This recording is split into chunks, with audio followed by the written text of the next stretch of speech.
Hey, Pages and Parker. All y'all had was Nick Saban, bro, and that's gone. Sorry for you. Sorry for your life. Hey man, I'm an Auburn fan, but hey, we've been let down this year, man.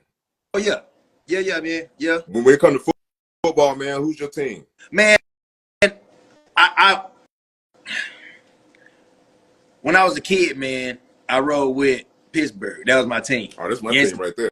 But that was my team. But then when I got to the Marine Corps from Texas, I got to stand on business. So I'm just going with Texas team. So when Texas came into the league, I was rocking with the Texans, Arian Foster, what I'm saying, Andre Johnson, whatever.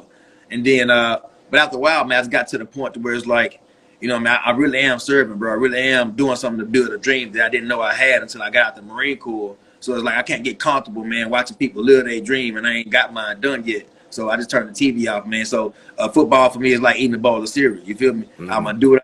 If I handle my business, I can watch football on Sunday. If I don't, I got to grind through the Sunday or whatever football is. Hey, man, this man said talk about them dogs, though. Yeah. I don't know, man. But, yeah, it's SEC all day. It's all within the family and stuff like that. Detroit in the building. What's up? What's up? Yeah, Detroit. Man, so, like, what do you like to do for fun, though? Like, the school call you Aubrey, bro? Man, the school called me Gunny. Yeah. They call you Gunny? Yeah, the kids at the school called me Gunny. The kids in the street called me Black. My family called me JR. People that know me but don't really, like, people knew me after the Marine Corps or maybe before the Marine Corps, maybe like elementary school or something, they all call me Aubrey. All my Marines from 1-8 and everybody I served with in the Marine Corps that know me call me Day Day. And the people that don't like me call me Sir. So, Sir. Yeah. Yes. Oh, okay. Yeah. Okay, so I'm gonna make sure to check Sir off the list then. All right, that sounds like a plan there. Yeah. Hey man, we got hey, check out my guest right here though. We got Michael Jackson in the back, man. Say what's up, Mike. I'm not a Mike fan, bro, but he good. Are you not a Mike fan? Oh. Like who's the artist you listen to or who you rock? Man, with? Yeah, man, I'm gonna throw y'all for a loop, bro. I don't even listen to music really, bro. Why not? It just wasn't my thing coming up, man.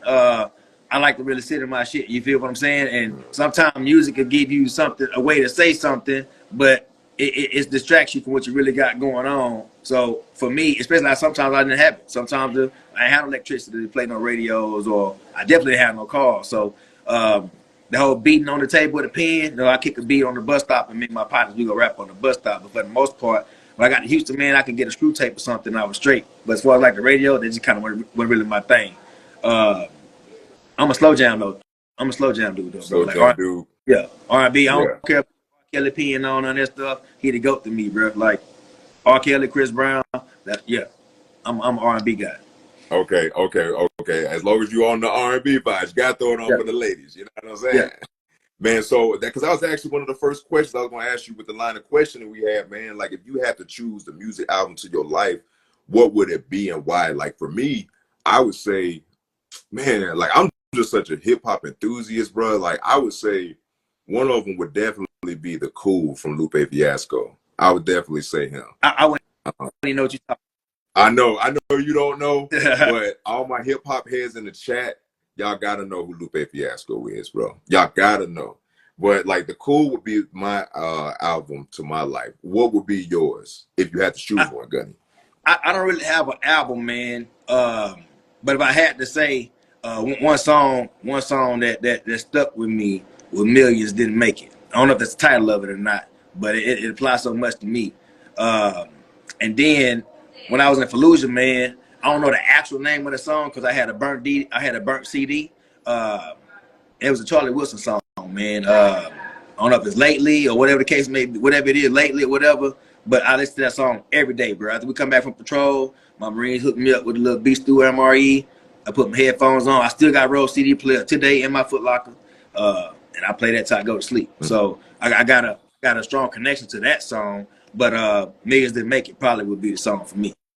Niggas Didn't Make It, man. So what does Gunny like to do for fun? Man, right now, man, I really am in the transition to keep it a buck with you, bro. I'm in a position to where I'm taking inventory on my circle. I'm improving my conditions, and I'm reaffirming my commitment just to everything. You feel what I'm saying? Especially to the Lord. So, for fun, man, my business is fun, bro. Like my life, as far as like getting out here with these kids, bro, being able to go out and talk to people about, all the crazy stuff the Lord done brought me through. I really do have fun just living. I get an opportunity to impact people by showing them my boo boos. You know what I'm saying? Ouch, look at my scar, right? And like, oh man, what you do? How many stitches you get? And I get a chance to tell stories, and people be like, well, man, I got something too, and they get a chance to go through whatever they're going through. Man, Lord done blessed me to go to a whole bunch of places this year, man, on E-dimes, bro. Like pockets on E, and I'm able to travel the world and go do all these things, man, and really be able to bring an impact. I find a great deal of joy in that, man. I find a great deal of joy in being a hood dude, being able to talk about the Lord in a way that's undeniable. You know what I mean? I don't know all the gospel and all that stuff, man. I just know that your boy done did this. The Bible said this before I was even born. What's your rebuttal? And I just hold people accountable, man. Either you're gonna get right with it or get left from it, bro. But for me, man, what's fun for me is starting fights, bro. I start fights with people. Not literally fights, but I got a whole problem with us about our kids, man. And I know I can't do it by myself. But at the end of the day, to have a platform like you have and be able to develop my platform and use what we got, what the Lord and gave us to be able to say, hey, man, we can take care of our own kids, our own veterans. That's where I'm at. 20 years later, bro, I got something to say to veterans and kids alike. So I find a great deal of joy that, especially when I find people that are like, bro, you on that? I'm on that too. Bet, what's up? Let's lock in and get it done. So that's fun for me. Working out stuff, man. My body changing, bro. So I'm used to going. I'm a deadlift dude or bench press dude. It used to be my good lifts, and now it's like the ouches and the aches from all the stuff you didn't address while you were serving. So I'm finding another way to have fun. I done got pretty nice with my pool stick though. Shout out to Marcus. Okay. Hey, we're gonna have to put your money where your mouth is when they come to that pool now. Hey, I'm ready with that pool. Hey, you told everybody where I was from, right? We bought on fade off from where I'm from, dog. So hey, you said Fort Worth, Texas, right? Yeah, we bought on fade off where I'm from, dog. Okay, I see it. Yeah. I see it. Yeah. Man, the pool table, bro, is where I rock at, Yeah. bro. I ain't gonna lie. The pool table and bowling. I may not be able to be the best at football, but like I'm decent with basketball. But like the different sports, like the pool and like I said, the other one, like I feel like that's really where it's at. You know what I'm saying? Oh yeah, Zay know what's up, bro. Man, that Marine Corps gave you so much diversity, bro. Like, Yeah. I ain't never seen nobody in Como or Third Ward throwing on horseshoes, but I bust a boy head on some horseshoes, cornhole, pool, all that stuff, bro. So I get to it. I Yeah. love cornhole too, Yeah. man. So you're just so real, like open and transparent. Were you like this before the Marine Corps? Yeah, man. At the end of the day, man, it was too hard to lie, bro. And then, so I tell you, what did it for me, man? Being the bummy dude in Third Ward, because Third Ward was a fashion show, man. It when Jordans was hot, and when everybody had the Jabot jeans, and heel figure was even popular. Polo was really like top notch shit, and I didn't have none of that stuff, bro. And then when I found out I could still, okay, chicks probably won't dig me in the daytime, but I can still crawl through the window and get some. I wasn't worried about none of that stuff, man. So at the end of the day, I got comfortable with my truth. And I'm fighting all the time anyway because I'm a poor dude. I ain't got all this. I got the Nike swoosh on backwards. You know what I'm saying? So everybody already trying to handle me anyway. So I had to it is what it is, man. This is what I got. I'm not messing with nobody. So if you mess with me, you cross the line. So I'm going through your ass, not your mouth. You know what I'm saying? But other than that, I had to just live. I just had to learn to be in my truth. And me telling people my truth, it gives them an opportunity to make a decision to rock with me or not. Either gonna get right with it or get left from it. So I ain't never had to make no decision. I had to say, hey, look, this is what I want to do. Either with it or you ain't. And so far it's been working for me. I only choose to be one way. In the world today where you can choose to be who you want to be, you could be a giraffe shark girl or whatever you want to be. I just choose to be understood. So I just don't lie to people. Let me just keep it a buck with you, real talk, let you know what's going on from the front. So you ain't got to take no more steps if you don't want to walk this way. Right. And that doesn't make anybody else's truth wrong either. But at the same time, you got to be on the same accord. And if you're not on the same accord, it's cool to not be on the same accord. You know what I'm saying? I feel like sometimes this cancel culture that we deal with, it makes it feel like as if we all have to be on the same accord, and that's not true. Well, I'm gonna meet you halfway, man. The truth don't change. So ain't no your truth or my truth, because if God can tell a lie, that means everything he said don't mean nothing, and that means he dies. So the truth don't change. I don't want to talk the truth that, well, this is my truth and this is your truth. No, my dude, it's only one truth. That's why we're sitting at the same table. And the truth is, if we put it on this plate and we say this is how we're gonna do it, then this is how we're gonna do it, because it's the truth. I don't deal in opinions with folks. That's why most of the people, like, once I got to the point now to where in the Marine Corps it was cool, because we got the code we live by. You know, at the end of the day, you go out here, you get a DUI, and I can't do nothing about it. It is what it is. When you express an undercourage commitment, hey, bro, you got caught. It ain't my fault, man. I got caught too. I got NJP 3 times while I was in the Marine Corps. You got to take what come with it. So for me, there's only one truth. You know what I'm saying? And if we don't understand what we're talking about, then we can't have a truth. So we have to make sure we have an understanding and we're having the same conversation, so we got the same agreement. That's just real talk, man. So you are from Fort Worth, Texas, but I watched your other interview though, Urban Valor, where you said that you were born in California. Did you have any type of experience in California? Just foster care, man. I was born in Pasadena, man. Like you seen on the video, both of my parents was already getting their fix on crack cocaine, so I got taken to foster care. I want to say for about a year and some change, bro. Then when they got me back, that's how I got to Texas, because my parents are originally from Texas. My daddy grew up on the south side, and my mom is a Como girl from the west side. Okay. I've been to Dallas, but I've never been to Fort Worth. Like, what's the culture like in Fort Worth? It's a little bit slower, man. Inside of 820 is all the hoods. You know what I'm saying? The schools are D-rated at best. Kids are graduating high school with probably a 9th grade education. You showing up is about 80% solving a problem, but education is you get it, you don't.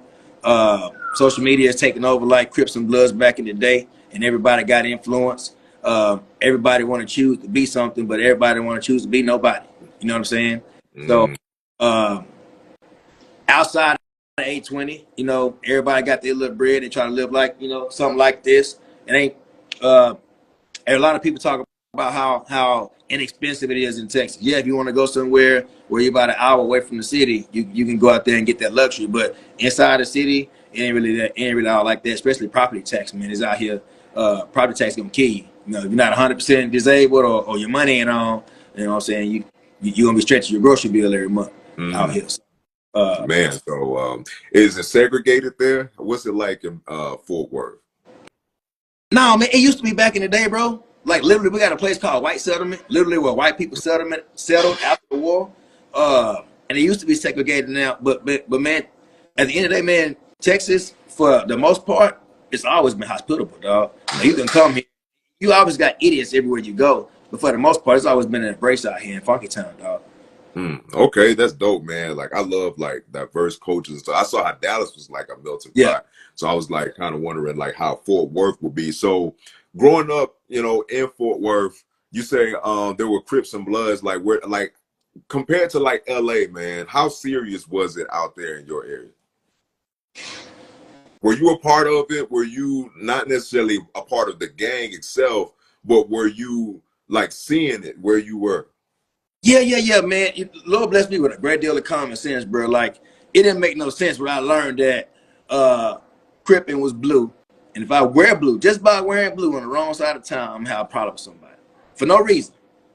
If I wear red on the wrong side of town, I'm gonna have a problem with somebody. For no reason. I already got a whole bunch of problems. And then I see these dudes out here at school getting into it after school, busting each other head with bottles and pipes and stuff. You know what I'm saying? Fort Worth, Como used to be, in 91, man, you couldn't even come through Como if you weren't black. I remember seeing a white down Horn Street in Como, bro. A dude come out with a pipe from like under some empty house or something, split the dude head wide open. Damn. What if I was 10 years old, 10, 11 years old? Yeah. Damn, and you saw all of that. Yeah, that's light, bro. Like, it used to go there, especially Southside ag land, before they gentrified it and started, you know, making it all more modernized and got rid of most of the drugs and stuff. That's the worst part. That's the worst part of Fort Worth to be in, man. Like, I literally I had kids that I grew up with, man, who parents are so strung out to where they had a hole in the floor. They using the bathroom and a hole in the floor just so it can go under the house. Ain't no AC, ain't no plumbing in there. They just dead. This man is going to school. You know what I'm saying? Yeah, that's the trenches for real. I literally seen people that had it worse than me, and I'm hopping in dumpsters every day. I'm digging cans and bottles trying to recycle to make sure my brother and my sister got something. Mm. As me and my brother started getting to it, man, by the time they say the most critical years you experience is what? For development, what? From birth to like 7? Man, by 7 years old, I already knew how to have sex. I already knew what murder was like. I already knew what gangs was. Well, I hold already knew on. what for real. Time out real quick. Like, you said you was already having sex before you turned No, 7? no, I wasn't having sex. I said I knew how to have sex. Okay. Yeah, All right. I was about to say. I was playing house. I was playing house. I just wasn't getting no pin, but I knew what I was doing. I knew where it was at. Okay. Oh man, yeah. So like basically your first approach to consciousness was basically seeing life at, a very, interesting, perspective. So I want to dive deeper into your childhood. Like, so growing up in Fort Worth, Texas, so I'm creating a scenario for you so you can tell people what it's like for you really growing up so they can really see that perspective in their mind. So you're sitting down at whatever age it is. Let me know what age it is. And let me know what's going on around you, and talk to us about why it was so significant for this age and the events that are going on around you to let you know, like, this is my life.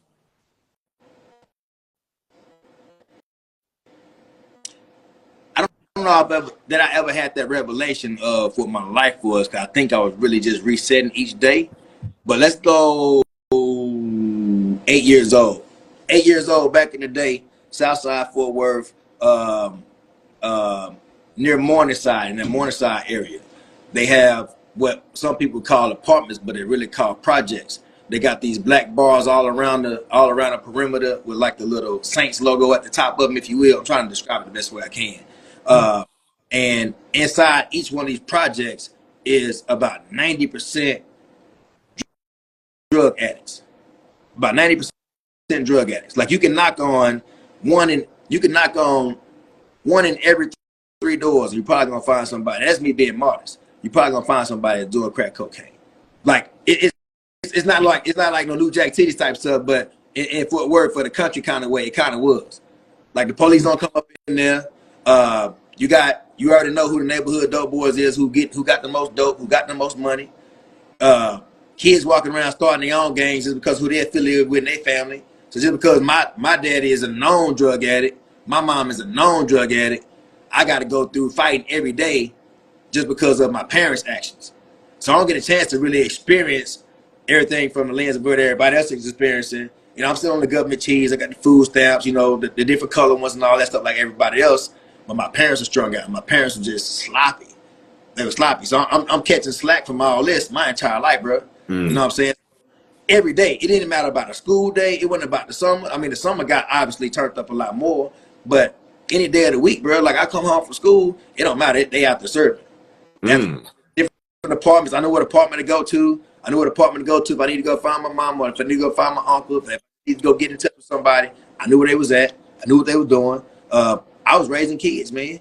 I'm over here, not babysitting. I'm raising kids, but my parents are, I like to call it sickness, man. I done seen what drug addicts do for money. I done literally seen a woman do some crazy stuff for a $10 rock, bro. Wow. Yeah. Just to get that high to get to the next high.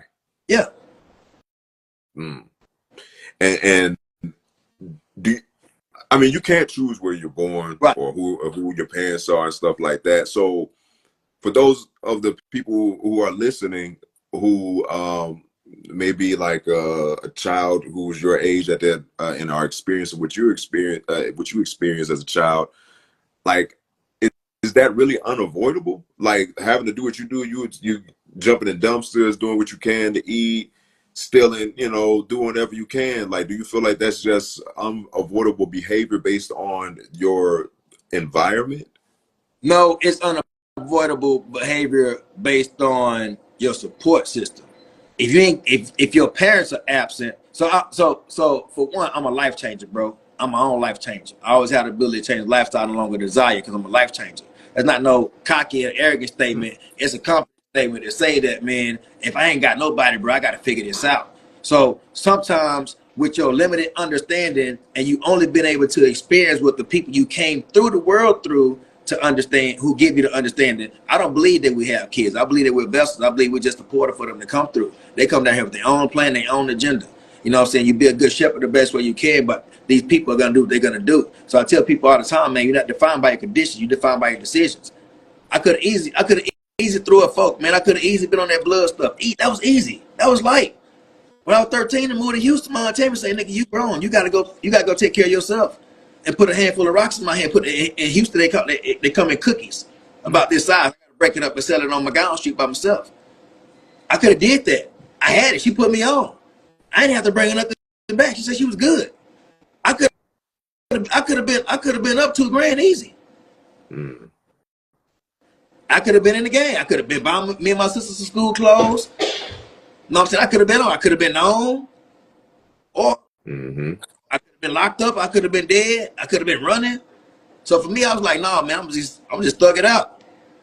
I'm gonna thug it out. I mean, at the end of the day, every day wasn't bad.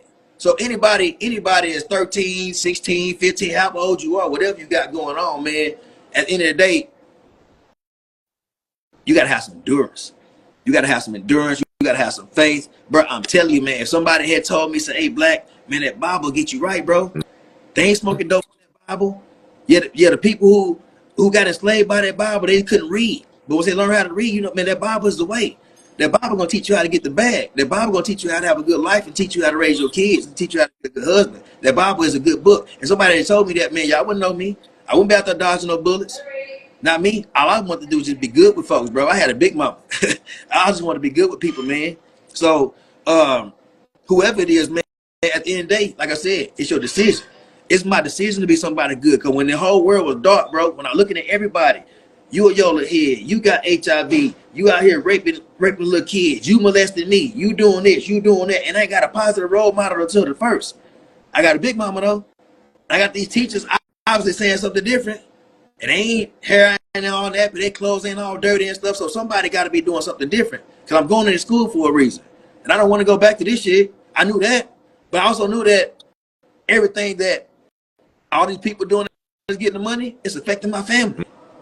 Man, this dude almost killed me twice. No, man almost killed me twice. Me and her. Almost killed with you? Yeah, with a 38 stud-nose pistol twice. One time, no, sorry, one of us 38 stud-nose pistol, and the other time it was a Derringer. He was fighting with his daddy because daddy put us out. Because my daddy tried to get butt up with him. I'm up there watching them fight.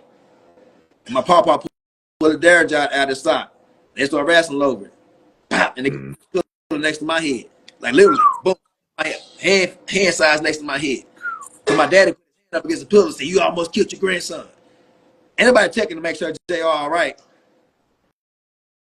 And because he felt bad, we get to spend the night there, wake up to the next shit the same morning. And he put us out anyway. Damn, don't even give you no pancakes, no nothing in the morning? Nothing, bro. Nothing. Pancakes is flour and water to a point to where you can fry it. That's pancakes for us. My uncle, they call it rockstar bread. They gonna smoke up all the money, bro. Have a bag of flour open, man, mix a little water with it till it get to a consistency, and that's what we're gonna eat. But you endured all of that. Yeah, because in like 808, 681, that's my lunch number. I had some support. I can go to school. You know what I'm saying? I ain't gotta learn shit. I go to school and stay out of trouble. I can make it to breakfast. I can make it to lunch. I can volunteer for some stuff. I can go to the after school program if they got a little food there. And then I just go home as late as I can. All I'm trying to do is get to the house so I can get to sleep. If I can get to sleep without having to deal with none of my parents' stuff, I'll be able to make it to Tuesday.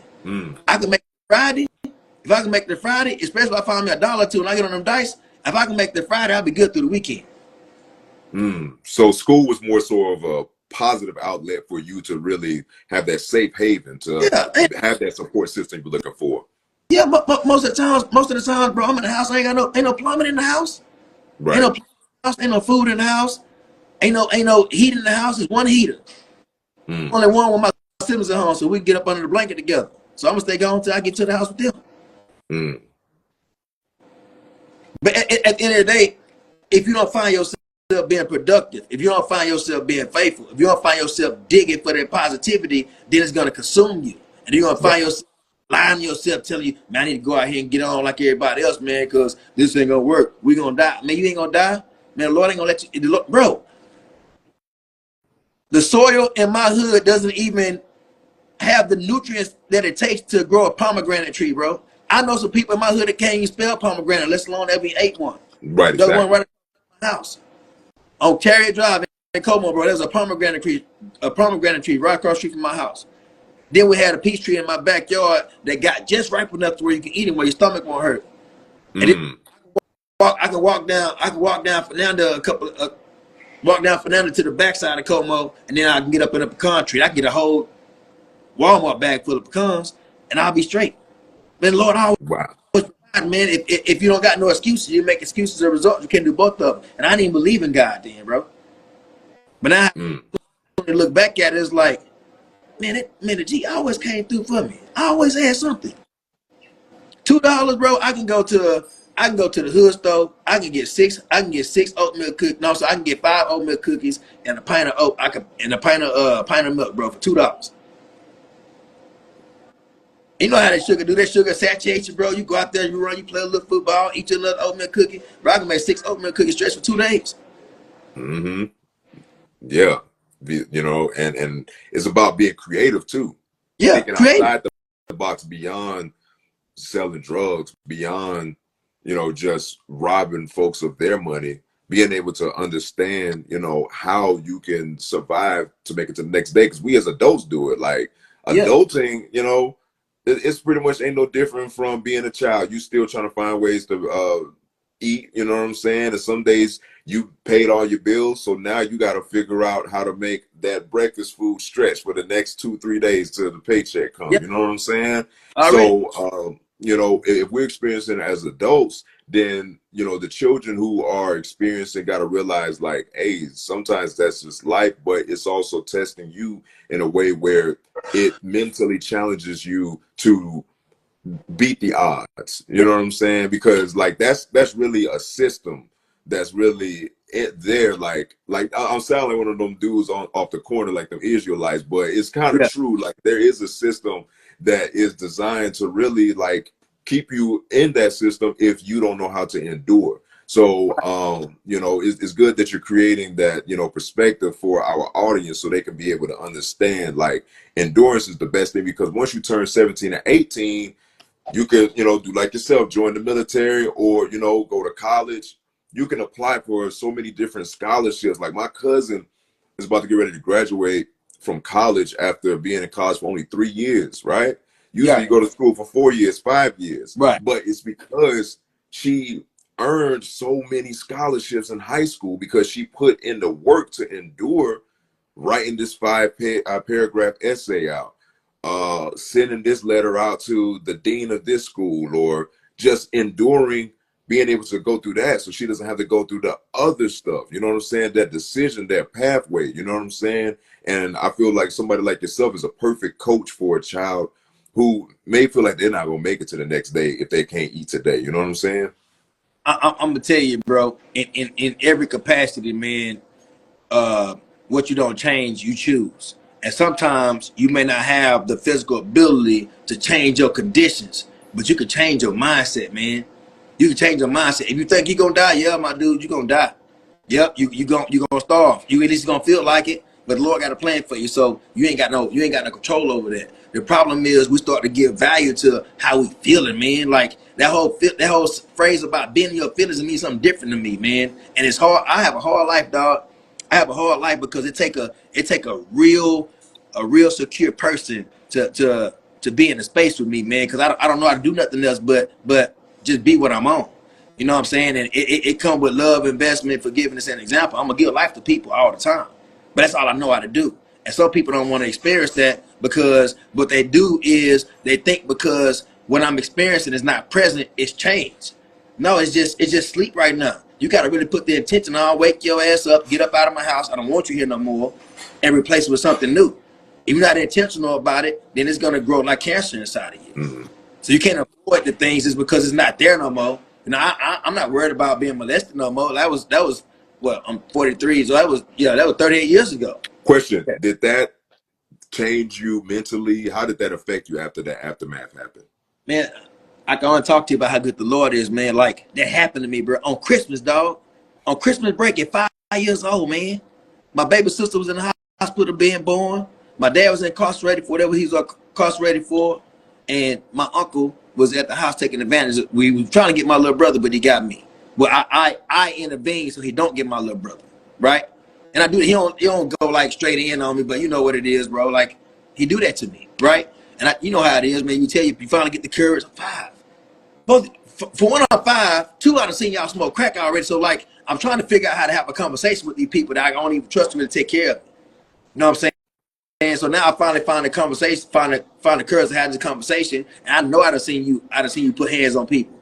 Like it's some dope boys that's scared of my daddy. My daddy was like one of them yoke dope heads, bro. Like if you're a weak dope boy, he gonna lump you up and take your rocks. Like for real. They call them Bert. Like, on a on a block leaving lumps for real. But when I told him about this and I know what he's capable of, nothing happened to this dude. You know what I'm saying? And I found myself, I don't really remember what I'm thinking about, but I do remember knowing that I got this baby that's here, and whatever happened to me, they're not gonna take care of it. It ain't gonna never happen to her. So what I was able to do was just kind of dedicate my life to something else. Dedicate my life to something else. Will I say I didn't think about it? I don't know, man. I think you got so much stuff going on all the time, you can't really get stuck in one spot. It's like the next day, like how the damn chapter turning so fast? It's just the next day. It's not like a saga from the day before. It's like the next day, a whole new chapter, like some damn Law and Order. The Twilight Zone, goddamn. Right. Yeah, for real. I'm like, come on, man. So you gotta find something to hold yourself on to. And it all determines on the kind of person you want to be. I knew I just wanted to be somebody better than anybody that I grew up with. I'm the first person in my family to graduate high school. I'm the first person in my family to graduate college. I'm the first person in my family to go serve honorably in the military. I'm the first one in my family ain't never been locked up. Man.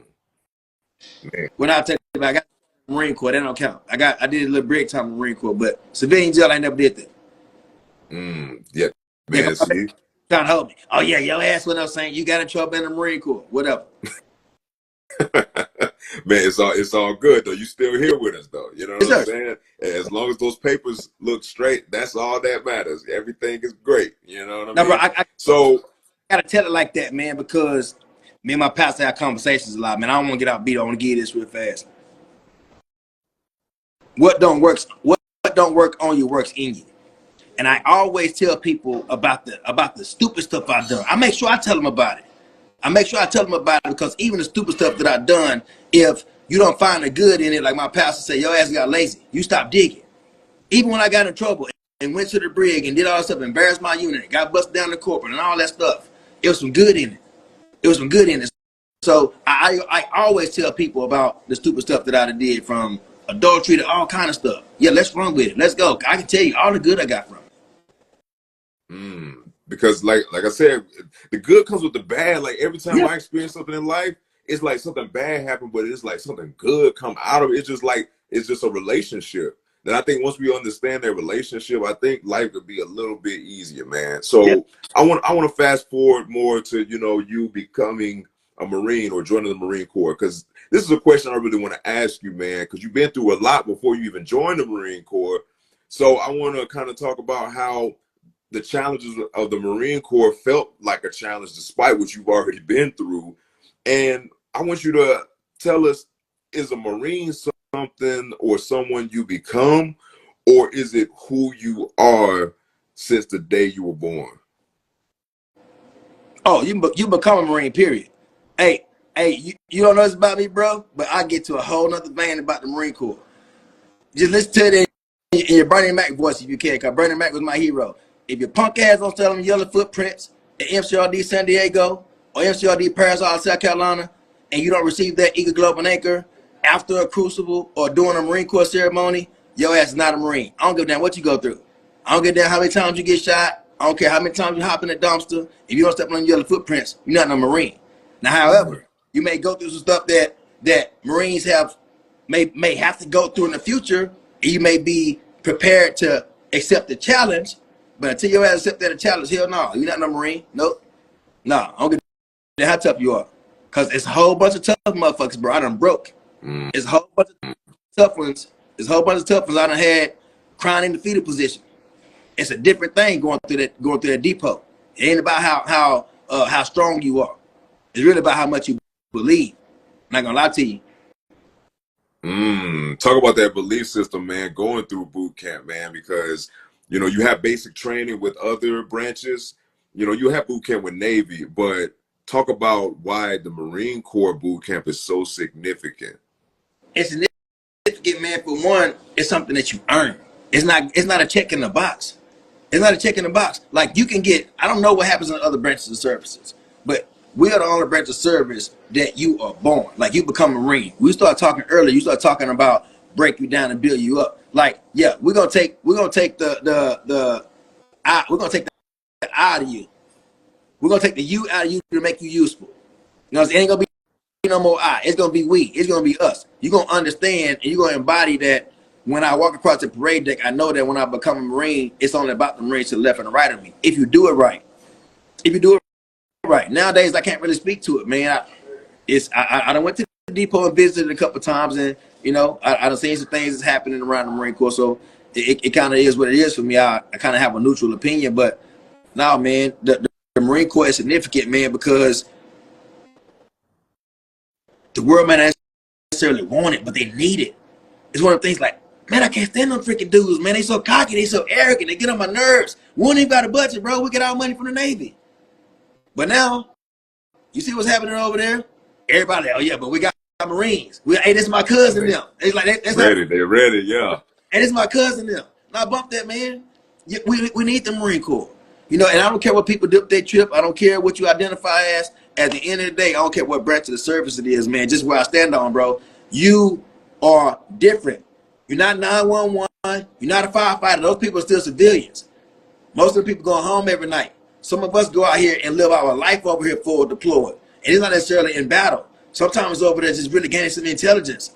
Sometimes over there learning some things that these other countries are doing so we can keep our country afloat. Like it's a whole bunch of people forward deployed that's doing some things that most people can't and other people won't. So as a military service member, I don't care what your gender is. I don't care how you like to party. You need to be covered in a line 40 inches back to chest in that freaking uniform. I don't care what branch of service it is. I think the military should be like the military.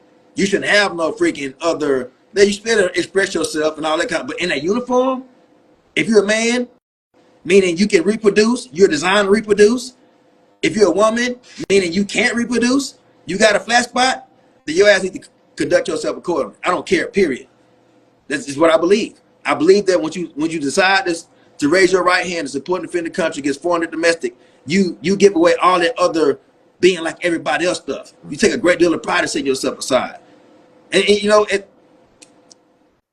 I guess a lot of people, the Marine Corps is already different, bro. So the Marine Corps just fit in my swag anyway. I like walking in the room, yeah. We will bust your head. I like that.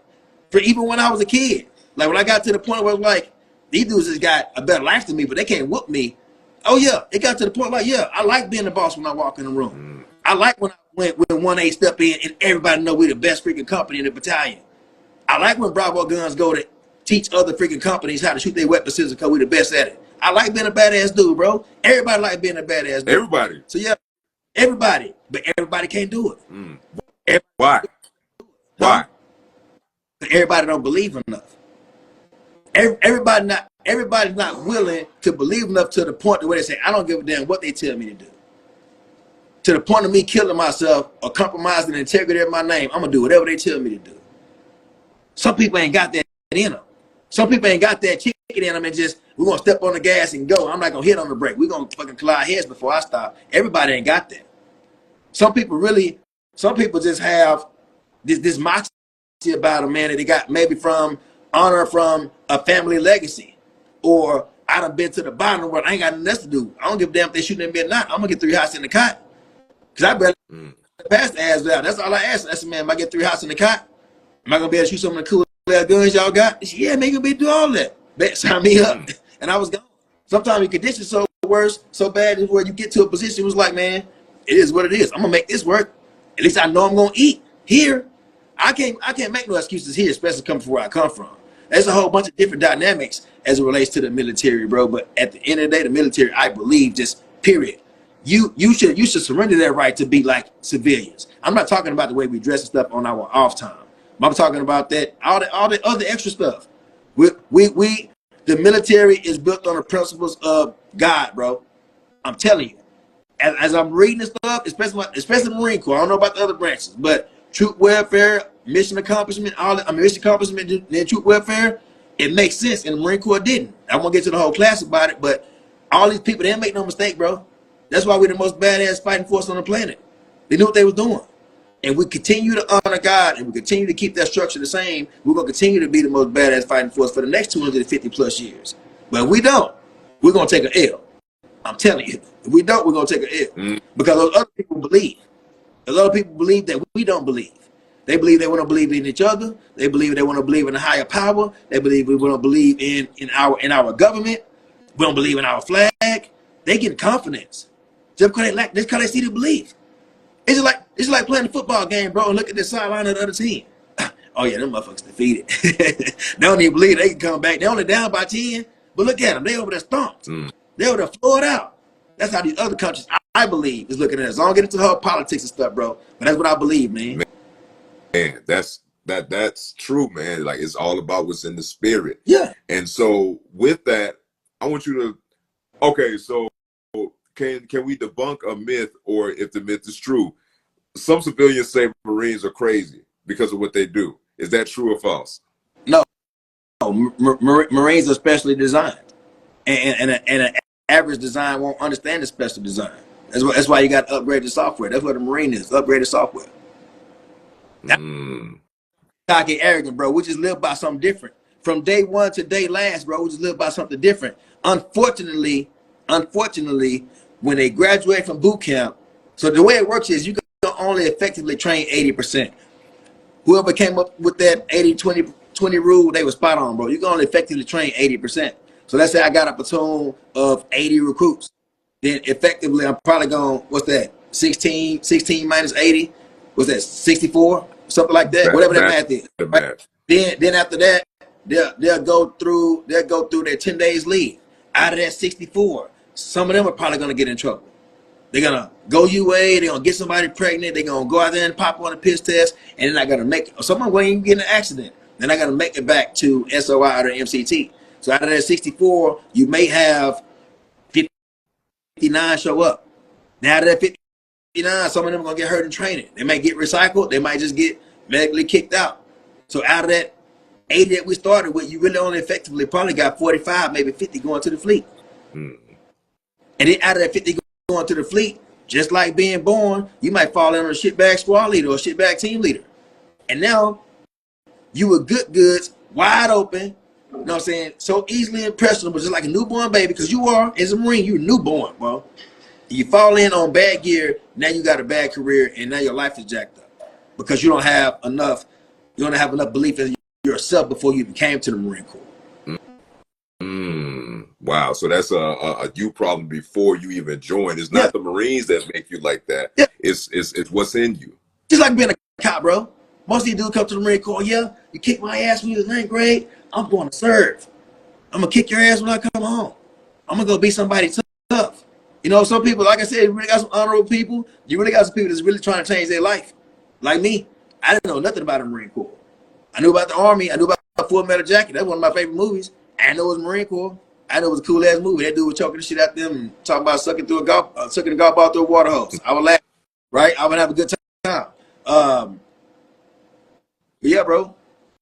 You know about them Dress Blues though?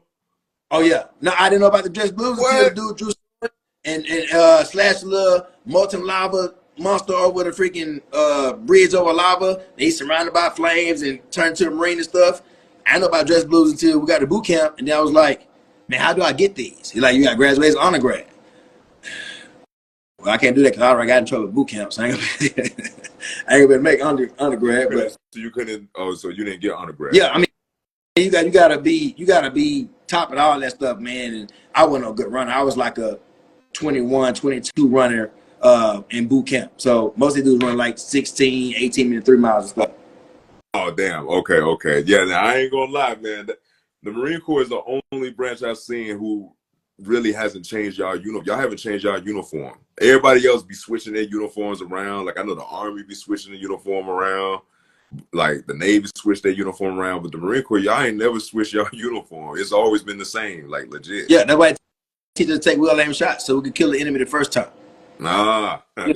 that's smooth. That's smooth. So I want to talk about, okay, so you're a drill instructor as well as, you know, you were a recruit at one point. Talk about the what you learned as a recruit compared to what you learned as a drill instructor, because you were on both sides. Yeah, so I was a recruit in San Diego, and I was a hat in San Diego, and I was a hat in Paris Island because my Marines I served in combat with most of them for Paris Island. As a recruit, man, I hated recruit training because I bought into the commercial, bro. I really did. Like, I was like a kid. I ain't never wanted shit before ever, bro. Like, not a Christmas present, not a birthday present. But when I saw this, and my best partner, Kelton Nelson, shout out to Kelton, he went to the Air Force. I think he went to the Air Force like September 99. He left, and life slowed down for me. And I'd already helped.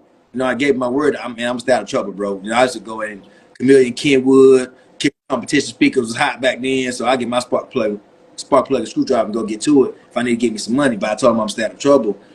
And it was one of them things, man, it was like, man, he did say something, man, like, this, we deserve, my recruiter came to Westwood Projects on Las Vegas Trail, bro. He said, man, you think this would deserve for your life?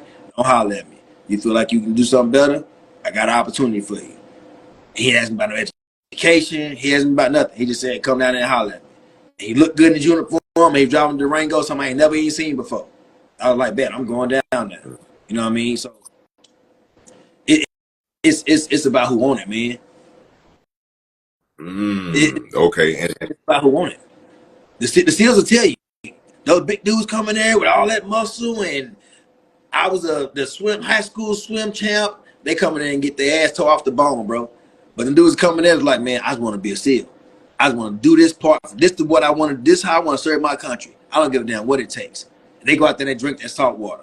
They go out there and get stung by them jellyfish. They go out there and puke and not ring that bell. Little bitty guys, 135 pounds, females doing their thing, whatever it is. You know, it just depends on what your why is, man. I did that speech with the thing I just showed them. Like I told, a unit can't have unity without the why. UNITY, remember that? That's all. Yeah. Without the why, and you can't be successful. You don't understand the why. Sometimes you got to be a unit with yourself. Me, myself, and I is all one person. You know what I'm saying? Father, Son, Holy Spirit, same thing. So me, myself, and I, we gotta get together. We gotta be a unit. All of us gotta be on the same page. Can't be no wishy-washy shit up in here. Like, I need to know. I'm not going back to Como. I don't give a damn what they got going on in the boot camp. I'm not going back to Como. It's not gonna happen. Y'all gotta drag me back. And I did everything I could to get kicked out of boot camp, but I still made it. Fighting in boot camp, drill started hit me in the face with a rifle. You know what I'm saying? I get butt stroked in the racist drill, all kind of stuff. I'm not going. Damn. I'm not going home. I don't give a damn what y'all do. I'm not going home. But my thing is though, like, how does that benefit a recruit getting hit like that?